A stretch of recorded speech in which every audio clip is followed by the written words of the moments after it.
ఈరోజు భారతదేశానికి అమెరికా ప్రభుత్వం ప్రతి ఎలక్షన్ల కోసం అని చెప్పి ఎలక్షన్లో ఎక్కువ ఓటింగ్ జరగడం కోసమని ఒక ఎయిడ్ని మనకి ఇచ్చేది.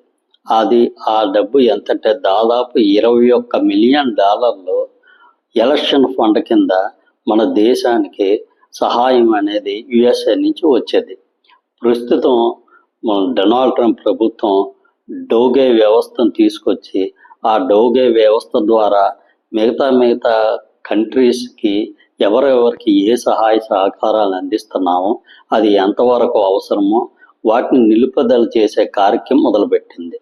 దానిలో ఒక ప్రక్రియగా మన దేశానికి ఇచ్చే $21 మిలియన్ సహాయాన్ని నిలుపు చేస్తున్నట్టు డోగే నుంచి మిస్టర్ ఎలన్ మస్క్ గారు ప్రకటించడం జరిగింది. ఇది అఫీషియల్గా ముందు ఇంకా రాలేదు. కాకపోతే మామూలుగా ఒక నిర్ణయం అయితే తీసుకోవడం జరిగింది.